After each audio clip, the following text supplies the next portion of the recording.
Hi, everyone. Good evening. I could not be happier about tonight's broadcast. Today is Monday, March 30th, 2020. Tonight, it is my great honor and pleasure to welcome in my therapist and a fantastic mind in the field of psychology, JD Gill. So, welcome to the broadcast tonight, JD. I'm going to quit if you keep talking like that. um, I'm going to begin with a couple of questions that I get asked all the time. Probably the one that I get asked maybe as often as any questions is how do you find a good therapist?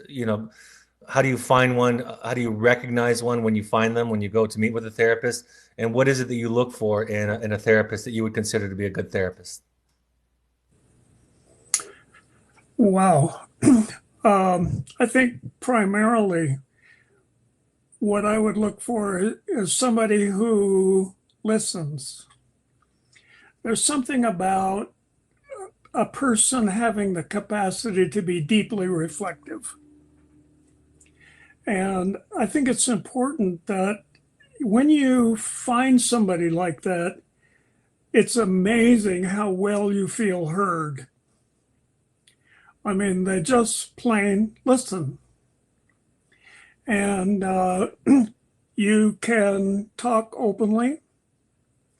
I think the other thing I would look for, because most of the work that matters, I think, in psychology, you need to find somebody who has some psychodynamic training or some training in attachment theory, because those two approaches provide a richer framework for the construction of a personality. And of course, our personalities are built the way our houses are built, this board's on top of that board's on top of that board. So it has to be somebody who at least knows what that stuff is. Mm. And when they listen to you, can try to make some sense out of it. I think that's where I'd start. Are there red flags that come up for you if somebody were meeting with a therapist for the first or second time? Are there things that would show up in the therapist's responses and their therapist participation that would be red flags for you that you might have somebody that doesn't have that capacity that you're describing? It's a really good question.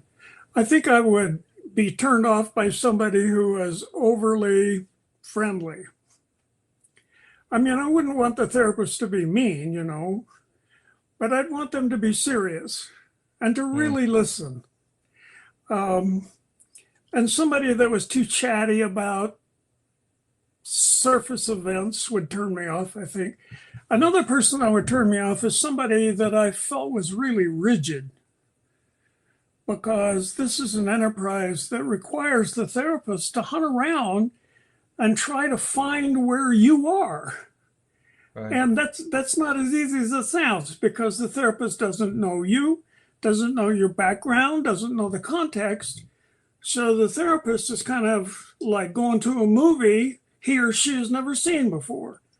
And you're trying to rapidly get as much information as you can. It really requires a lot of listening. Right.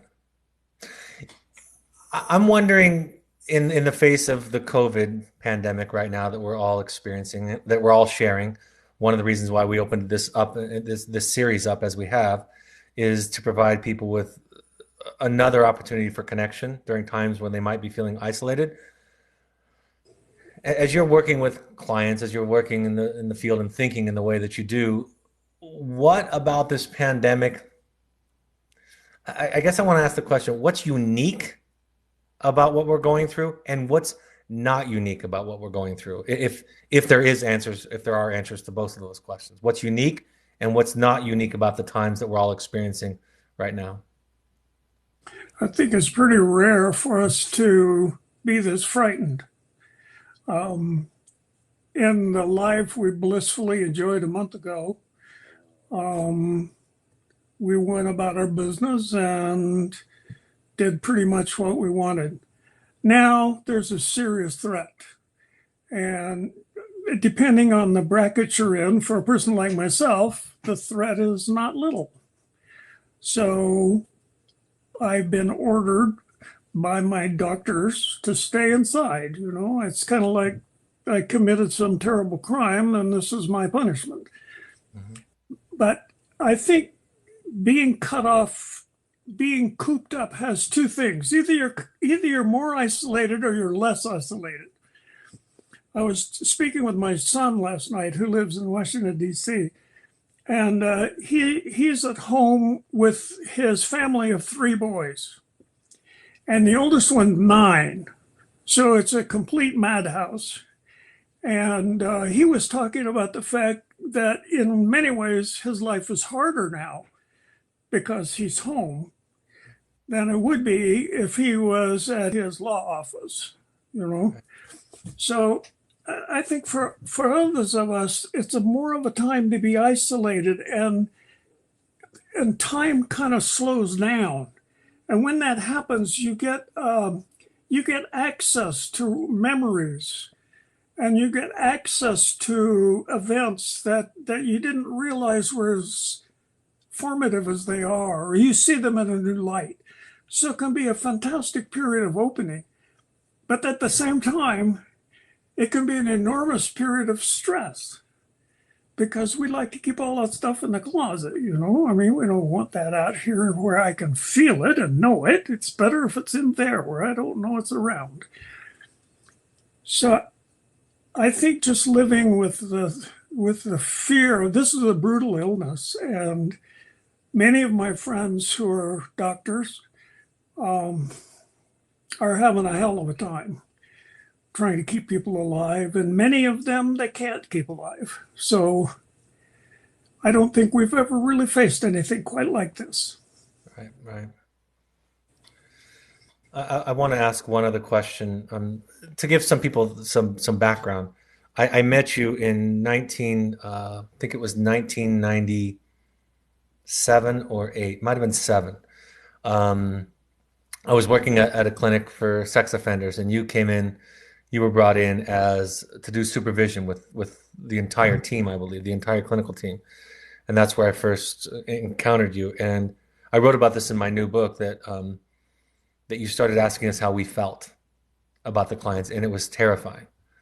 It was terrifying because we were really comfortable talking about sex offenders.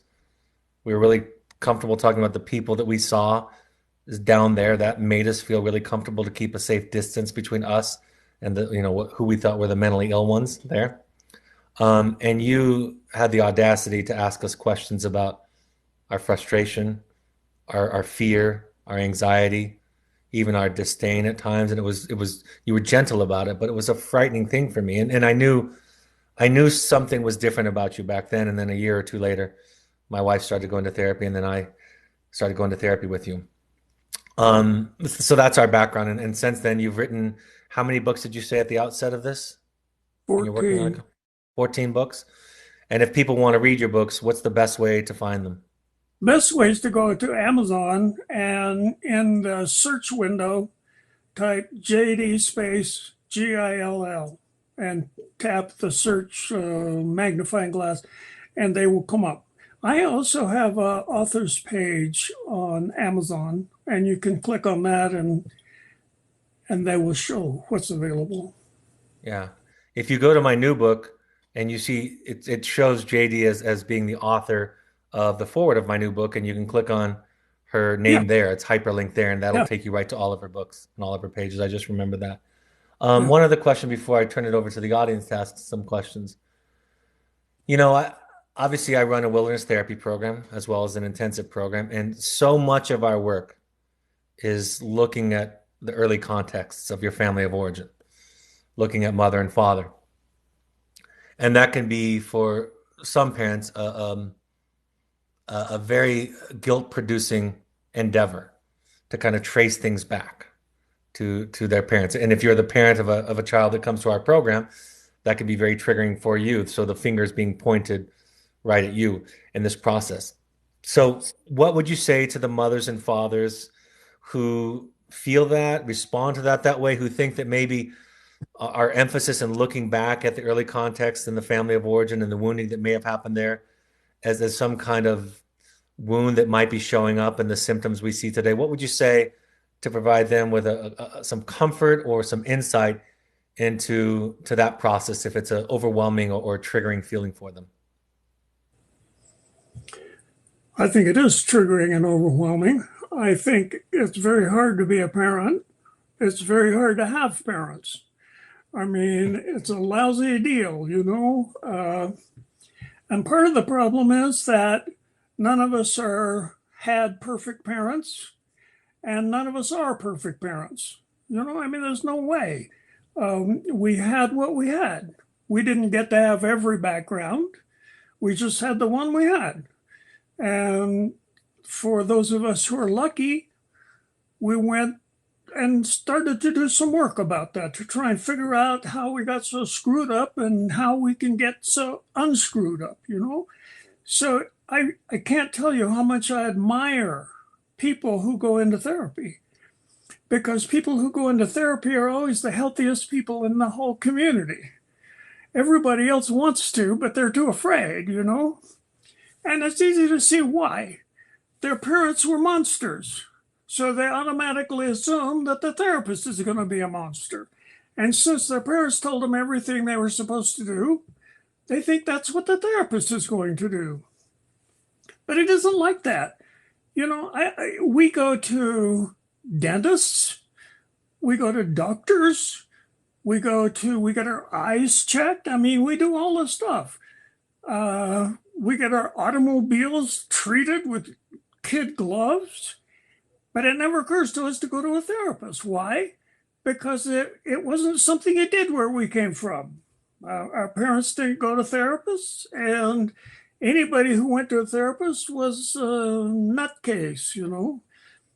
But it's far from the case. The best people are the ones who go to therapists. And they're the lucky ones because they get to spend so much time understanding who they are, so their life finally begins to make some kind of sense, you know? I once saw a cartoon in the New Yorker where some guy was gowned and he was on an examining table in a physical medicine office. And the doctor had his clipboard, and the caption was, "Any evidence of physical activity in your family?" But you know, when the therapist says, "Is there any evidence of something in your family?" we think, "Oh my God, that's a terrible thing." Well, it's not a terrible thing. I mean, it's how we get where we are. And so if I had the worst childhood in the state, okay, I had the worst childhood in the state. Now, what the hell am I going to do about it? You know, I've got to figure out how to manage that thing that I am, you know. So I would urge parents to not be too sensitive about not getting everything perfect. Nothing's perfect, and perfect is the wrong goal anyway. The right goal is entirety, completeness. That's the goal, not perfect. You know, Right. those are my bigoted ideas. You know, I tell the story about my mother all the time, who happens to be on the broadcast tonight. Um, my mother, years ago, when I set a boundary with her, told her what I needed, and we were having a little bit of a disagreement about her parenting. Um, Twice now, after those kinds of discussions, her response, which I find to be absolutely remarkable, and I tell everybody this, and my mom's never heard me say this in public before, but she did something crazy. She went to therapy. And she Good said for to her. me, and she said to me in both instances, "I'm going to go to therapy and see if I can figure out if I'm able to give you what you're asking for." Wow. And just that idea, like that gift, the first thing she did was do that when I was a teenager, but now doing it, many, many years later is really, really admirable. And I feel lucky to have a mom that would be willing to go to therapy to look at herself and to look at the ways that she may or may not be able to give me what I'm asking for. So somebody writes this in here. Somebody says, with so many things being limited now, including the outdoor activities, what activities do you recommend during this time when everything is so limited? The isolation seems so suffocating. How do you become or feel liberated during these times?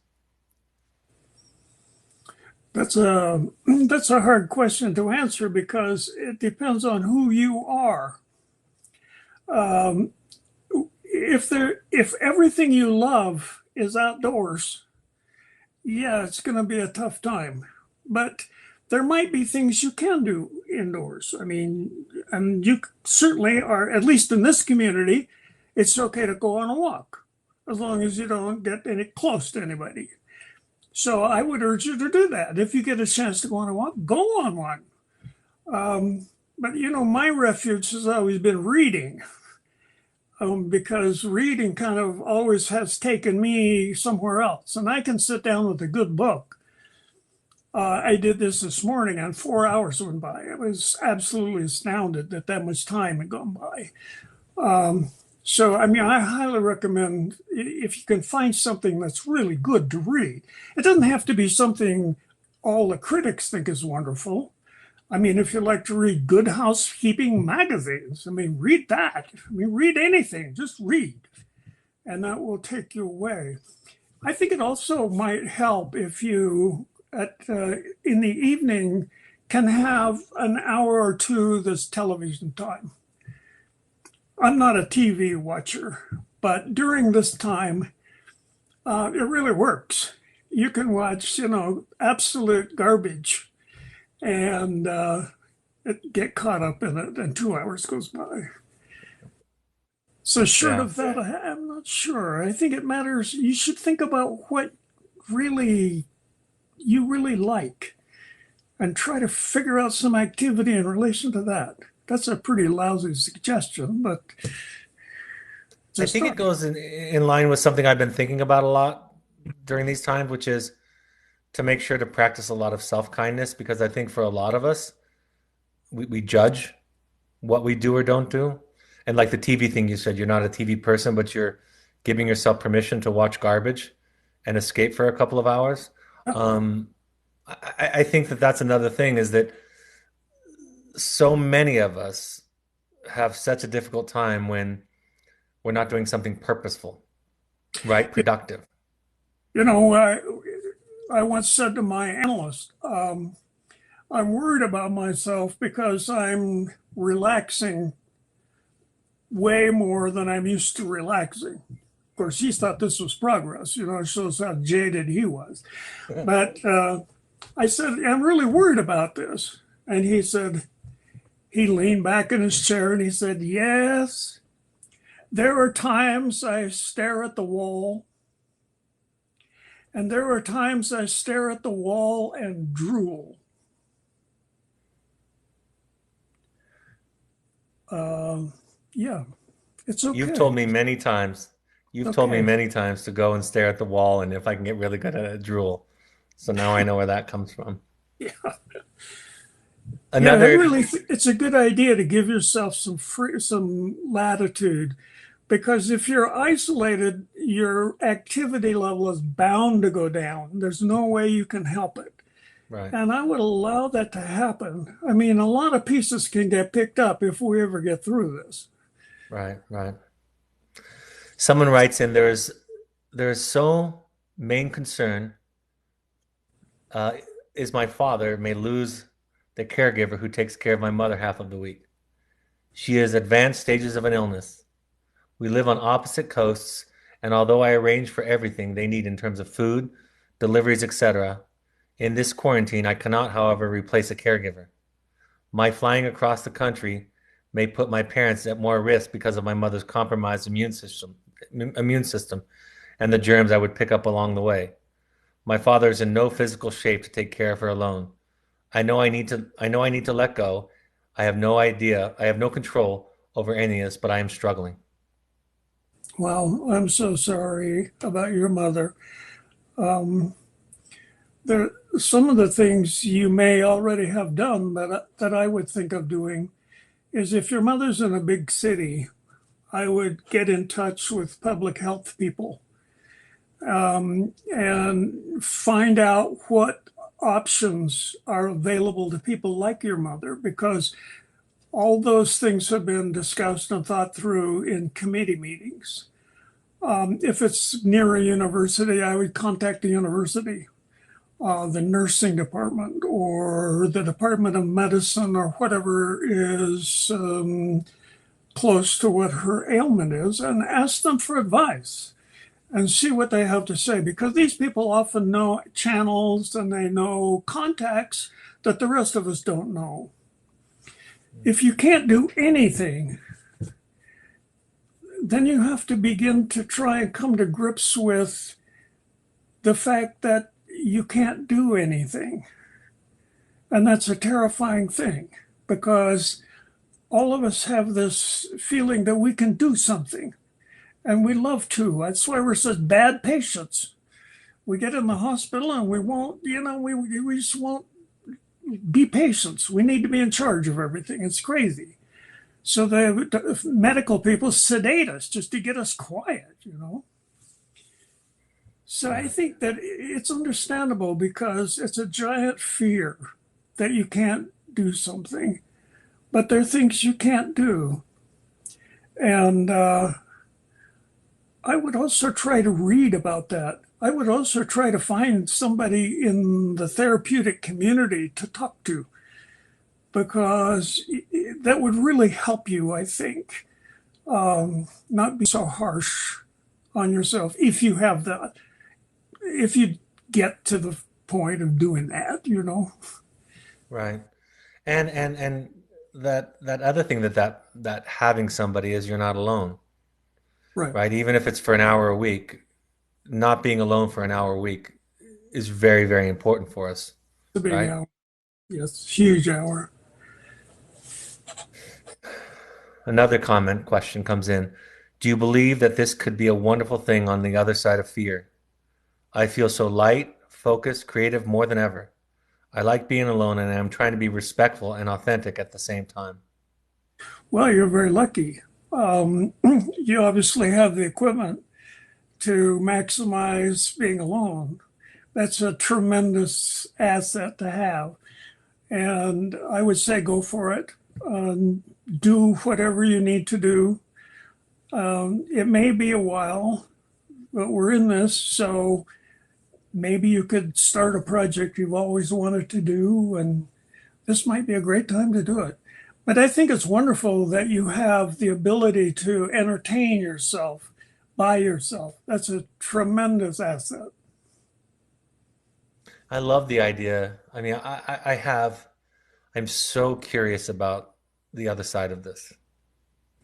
I'm so curious about what that's going to feel like and be like. And, when I've told the story many times to our clients that when I was diagnosed with multiple sclerosis, I had about 2 weeks of depression, Well, like that, where I felt really sad and a lot of grief.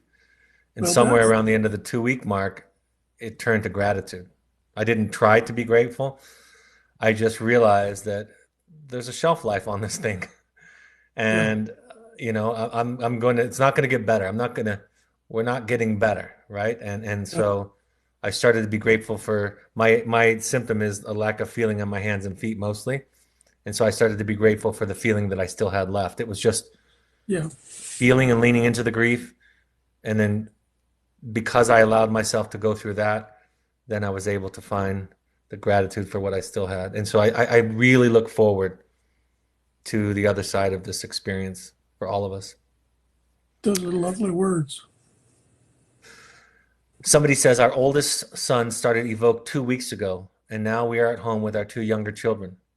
For us, life completely changed since 2 weeks ago. I would I imagine. Um, it might be a wonderful time to try to shore up the foundations in your family. I mean, while your other son or daughter is away. Was it a son or was it a son, daughter? yeah, The son. son. Well, your son's away. Your son's going to come back in many ways a different kind of person. And it's going to be an exciting time for all of you to try and figure out how to be new. So I'm glad you're getting a head start on it. And I would really urge you to embrace the challenge of it being new. I mean, how often do we get to be new? I mean, that's pretty exciting. I mean, you might not think it's so exciting, but in a way, it can be an opportunity if you see it in that light. I've had parents tell me this, so I can say it because it's been told to me that this is the most wonderful gift and the very worst wrapping paper ever. Um, and I Yeah, think I really do think that I would also say to this parent, thank you for coming on tonight and sharing that with us, for you yeah, not being alone. And I'm sure there are dozens of parents that are listening tonight who have been where you've been, yeah, and they might even make some comments that Lindsay could share with us. That would be helpful. Somebody wrote to your point about slowing down and gaining access to inside thoughts. I have been having very vivid dreams these days. It yay! feels like a new journey. Oh, that's wonderful. I would urge you to write them down. When you wake up, just sketch down what it's about. And then after you stumble around and find your shoes, you can fill it out a little more. But the dreams are the fact that you're having more dreams is really fabulous because what that means is that your mind is opening. You know, our minds won't open if we're frightened. This is what so many therapists don't understand. You know, the elements necessary for secure attachment. There are two. There are two things. The child has to feel safe and welcome. If the child doesn't feel safe and welcome, the autonomic nervous system is not going to quiet down, and the infant's not going to be able to learn anything. So parents who scream at their kids because the kids aren't listening are pouring the wrong thing on the fire, you know? So the fact that you're dreaming more means you feel safe in some way. It's entirely possible that the increased distance has increased a sense of safety for you. I Mm. would take advantage of it and write all this stuff down and take it to your therapist. And hopefully, your therapist knows enough about how personalities are built that this can create questions to open new channels. I hope it does. Jamie, I don't know if this is too generic of a question to ask you. I only answer questions that are not generic. Okay. Um, what in general are our dreams trying to do for us? What are they trying? What's the purpose of them, if you will, in the human psyche? Why are our dreams appearing to us?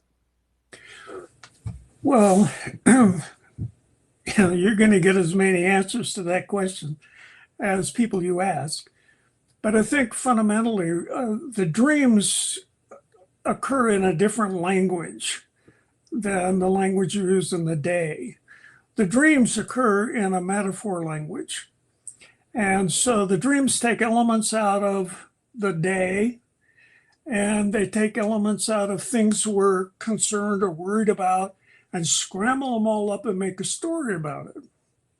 And they do this so that we won't get too much access to our unconscious operation, because that would scare the hell out of us. So we can only get access to these parts of our mind when we're ready to access them. We have to be strong enough to do it. But it sounds like in what you're doing is you're certainly strong enough to get the messages. And you might be able to find some themes in them. That's another thing. And if you're having trouble doing it, one thing you might imagine is that all the characters in the dreams are components of you. And just think about it from that perspective. Someone says instruments can be very liberating. Also, reading has been helping me. Thank you for sharing that. What advice do you have for people feeling bogged down or overwhelmed by digging into their past doing therapy, especially when feelings of shame arise, sometimes without reference to specific events? So they're asking if going back and doing your therapy, going back into your past, digging into it doesn't cause you any kind of relief, but actually causes a bogged down or overwhelming feeling, what would you, excuse me, what would you say to that person? You know, the great therapist Thomas Ogden said that if everything's going well in an analysis, along about the fourth year, the patient will say, I'm worse off now than I was when I started this. And Ogden said, I always feel like saying to them, you're worse off now than you thought you were when you started this. I think it's if you're feeling too overwhelmed, your therapist needs to know about that. The business of accessing what's unknown, which is what we're doing, we're accessing what Christopher Bolas, a British analyst, called it a wonderful phrase. He called it the unthought known. I kind of know it, but I've never thought it. I mean, it's kind of in that twilight zone. So if it's coming too fast and it's too furious and you can't deal with it, that's not optimal. I would say to your therapist, wait a minute, I'm having a hell of a time with this, you know?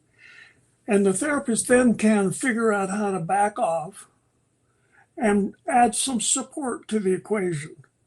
It's not necessary that you be Superman. You don't have to take it, you know. I mean, it needs to come optimally. Besides, if it's too much and you're overwhelmed, it's going to key your autonomic nervous system, and you aren't going to learn anything. Right. Does that make sense? Yeah. Yeah, that makes a lot of sense. Thank you. Someone writes, I have just finished reading The Drama of the Gifted Child. Oh, well. So much sense to me as a mother. Are there other books that discuss in depth the role of fathers?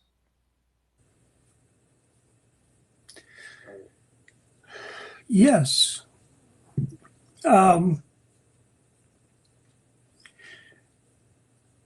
um, the world of fathers is a bit different from the world of mothers because the baby and the mother are the same thing.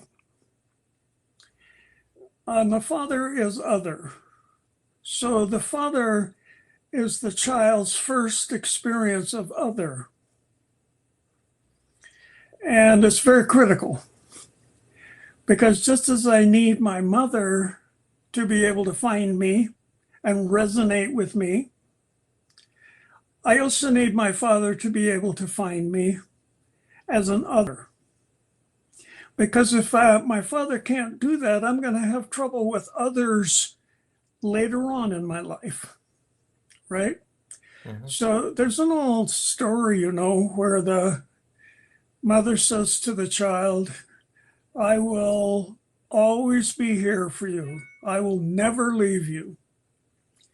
And the father takes the child up on the mountainside and says, look at that. So in a way, the mother is more the vehicle. This is a bit sexist, but the mother's a much more a vehicle of identity and foundation, whereas the father is the introduction to what's other or the outside world. If that makes any sense. There's a lot written about this. I was wondering if you've written about any of the fathers in your writing.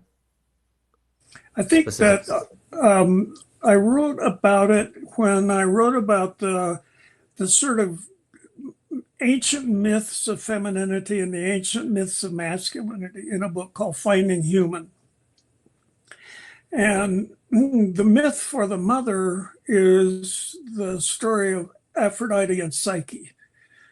And the myth for the masculine is the legend of the Holy Grail. They're interestingly different.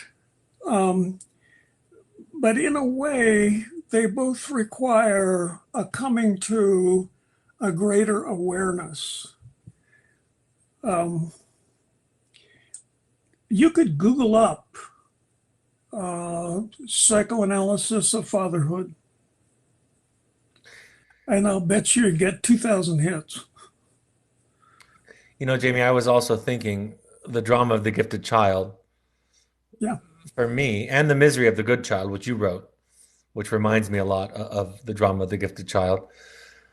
Um, while it might focus on the mother, I also see my role with the child in that role. I mean, the fact that in 1979 she was talking about mothers, um, that has blended a little bit, and the masculine and feminine have shifted between the absolutely. genders a little bit. So there's still value in that there. I think of it in that way. Raising Cain is a book that we talk about and read about, just sons specifically, and this it's basically, they don't say it this way, but it's basically this idea of toxic masculinity that Yeah, we perpetuate in our male role model. So that might also be a reference point to talk yeah, about the masculine journey. You also talk about in at the end of the Letters of Juliet, you compare the masculine and the feminine journey. right, right. Kind of talk about it there too.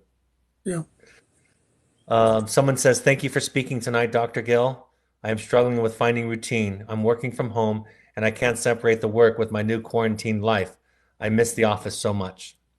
I'll bet you do. I think we all miss the office. I mean, I used to hate to drive to the university in the morning because of the traffic, but I'd kill to do it now. Good luck. Good luck. Right.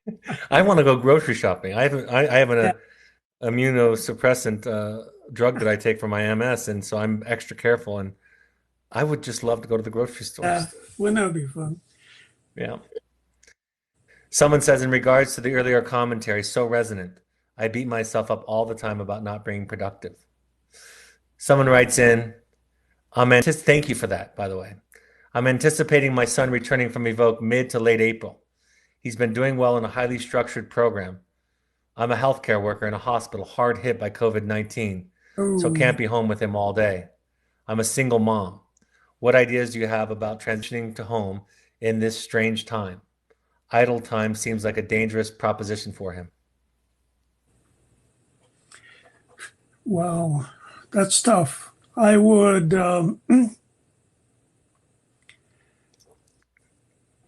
is your son generally concerned about your feelings or your road a hole in life? I wonder if he is, tell him, this is a disaster. We don't have enough equipment. We don't have enough people. I mean, this is a nightmare. And the sky is falling. Chicken Little was right. And I am so tired and I am so overloaded that I can't. I probably should write a note to myself to remind myself to brush my teeth, you know? And I'm sorry, but I can't bring you a hell of a lot right now. If you can't talk to him and he can't talk to you, I think I would write it down and give it to him. You have to understand the work I do.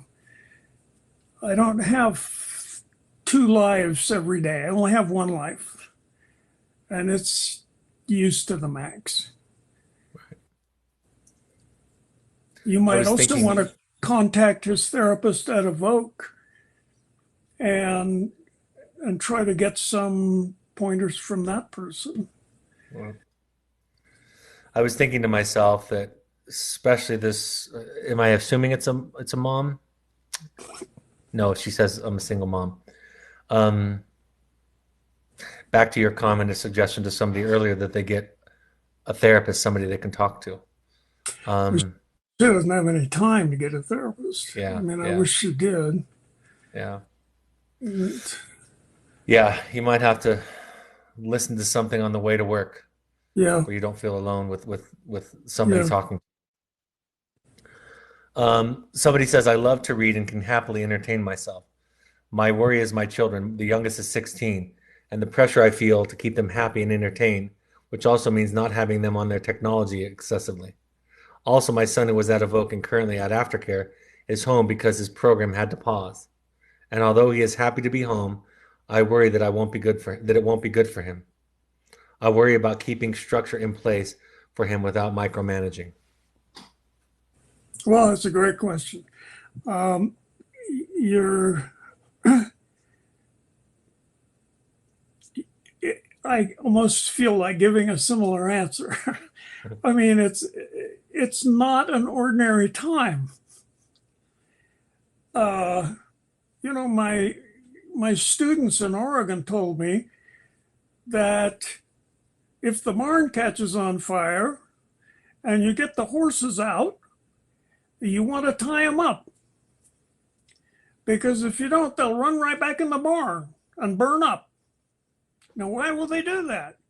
Well, they've learned that the barn is the safe place. It's not safe today, but they don't know that. Okay? But we're the same. Your kids come to you for a sense of safety. And you're trying to meet this need. And you're struggling to do that. I think I would let them know this is not an ordinary time. And in an ordinary time, we might be able to function in an ordinary way, but it's okay if we're not quite ordinary right now. It really is okay. Right. Thank you, Jamie. Somebody says, some people say that therapy is just navel gazing, my husband. And how will it help him or our marriage? uh, Finally, a perceptive husband. But that's a defense. To be blunt about it, I mean, your husband doesn't want anything to do with it, you know, because I mean, I've not met your husband, and I'm the wrongest about people I haven't met. But it sounds to me at my ear that he's a little worried about psychotherapy, and I'm not sure I want someone digging around in my backyard, you know.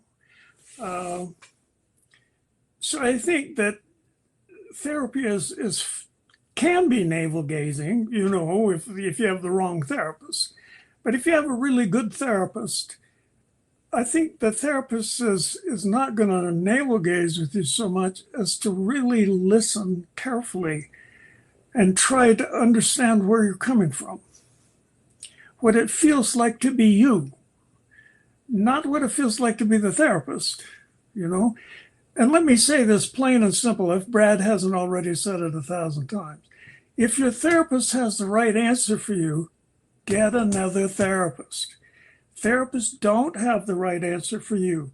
They need to help you find the right answer for you. And the psychotherapy, if it's going to be effective, is going to change the therapist as much as it's going to change you. So this is a serious business. And the therapist is getting into this knowing that it's going to change a lot of things. So I don't think it's quite as frivolous as navel gazing, but I don't blame your husband at all for being worried about it. And, you know, I think that worry on his part is worth respect, frankly. You know, I've told you this, Jamie, many times. I wrote about this in the new book. It took me a while to figure out what was going on in therapy. I didn't have any other options, so I wasn't inclined to quit. Although I had that thought many times because I think it was because I went into therapy with the unconscious belief that somehow you were going to give me some tricks to hack life so that it would be exactly how I wanted it to be. Um, and it was a while before I figured out that the change was going to happen inside of me and that was going to come out of, for the first time in my life, being in a context where I was nearly completely, if not completely, welcomed and honored for who I was and what I felt and what I thought. And then that had to change. And that's a subtle, Mm-hmm. long process. That's not an epiphany or a couple of steps here or there. You know, it took me a long time. You and I shared the example of how when we both came to this moment where we realized that the therapist could tolerate us, that became the moment where things started to shift pretty dramatically at a really basic level. It's unbelievable. Yeah. My partner has been sober for 2 years. We went to his brother's wedding 2 months ago and discussed in length if he felt comfortable drinking for the first for the best man speech and to celebrate his brother's wedding. I wish I could take that decision back. He had a handle on the drinking and it really was a casual thing between him and friends. Now with the quarantine, he is spiraling. He drinks alone and he has hidden it from me multiple times. We talk and agree it's not okay, but he is not stopping. I'm trying to take care of myself during these difficult times, and I don't know how to handle my relationship with him or support him right now. Wow. I'm very sorry to hear that. That's really a terrible story. Um, you know, I know you know this. I'm not trying to talk down to you, but you can't you can't fix him. Uh, he's obviously under tremendous pain. Um, if there's any,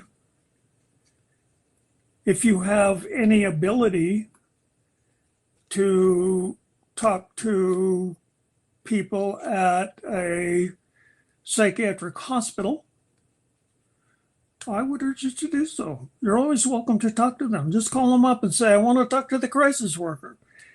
And their crisis worker's on call 24/7, and they will talk to you. And if you tell them this story, say, I'm terribly worried about this guy. He's heading for no man's land, and I'm unable to manage it. Do you have any advice? And see what these people have to say. Once again, they usually have contacts that the rest of us don't have. They may have a person in mind, they may have a program, they may have something. And even in this time of isolation, it's an essential thing to go to a hospital. You can do that. I was thinking also you could go to a virtual Al-Anon or Codependence Anonymous meeting. They're having those now.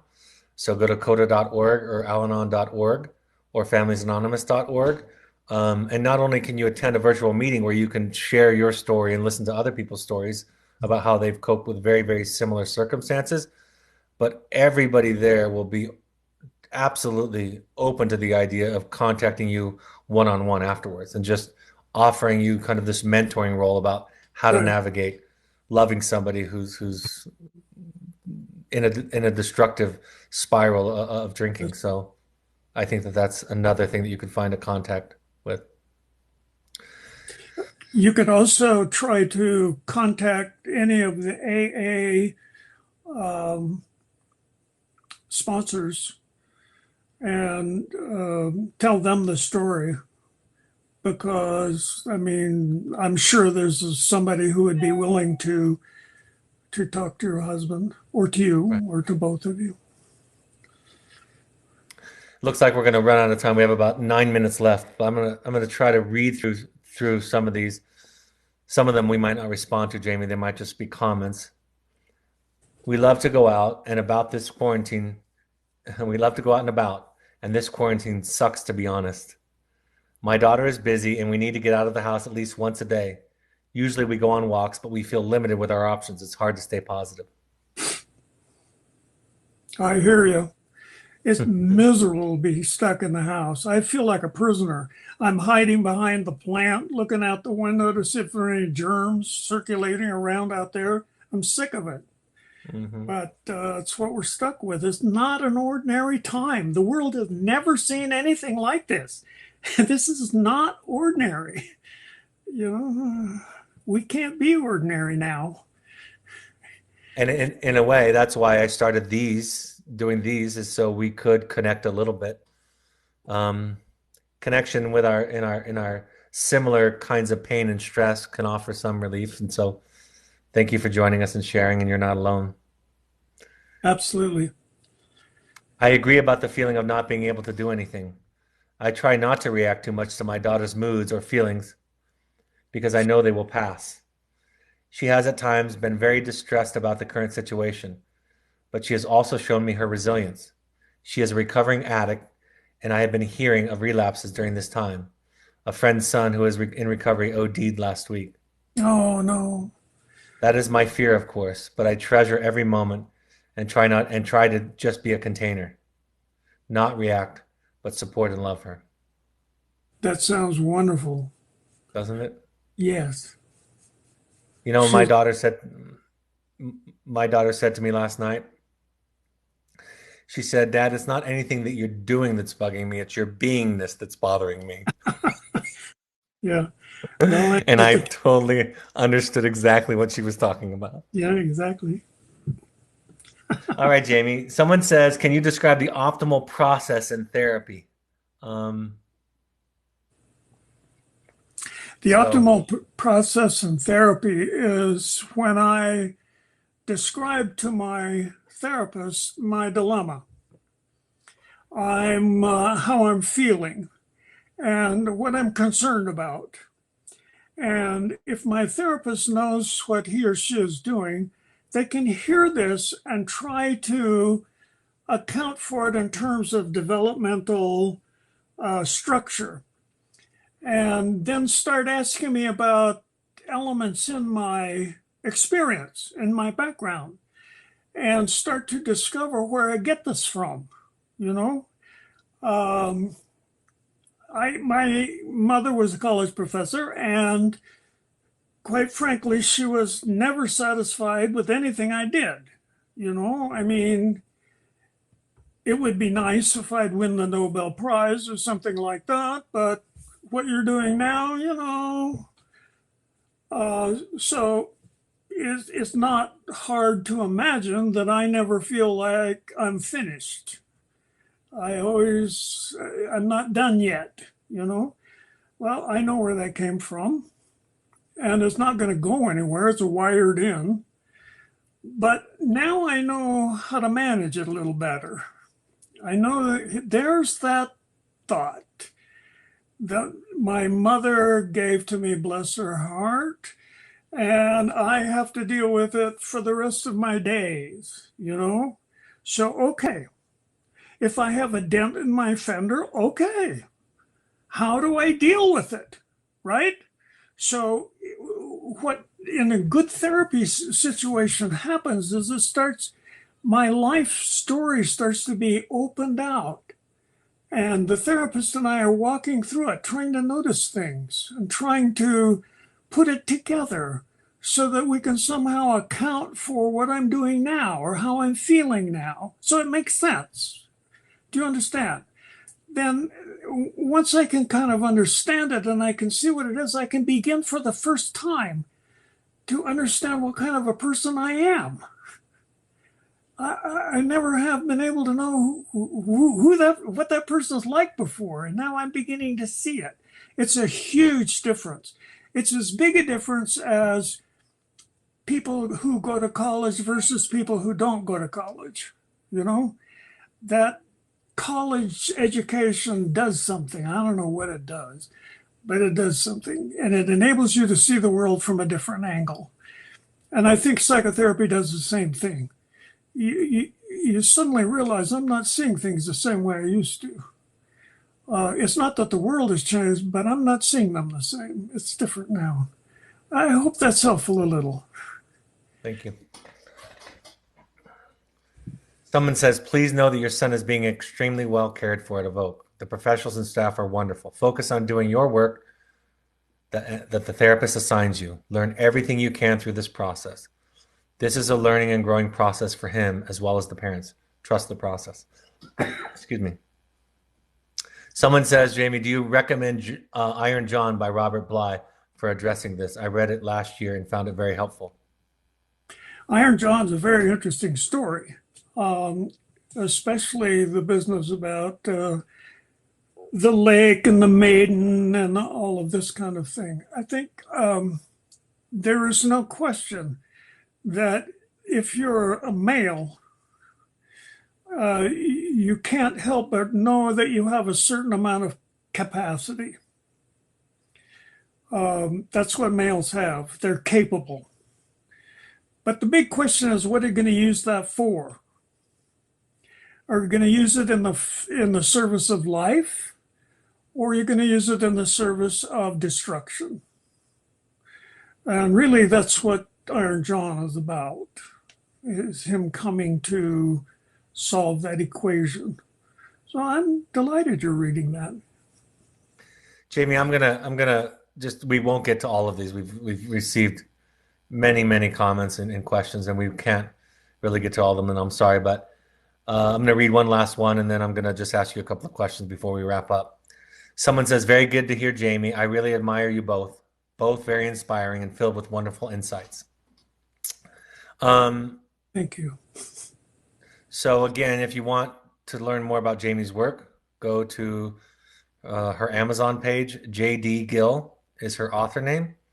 And you can find all of her books there. You're writing a couple of new books. What are you writing about right now? Well, only one of them is about psychology.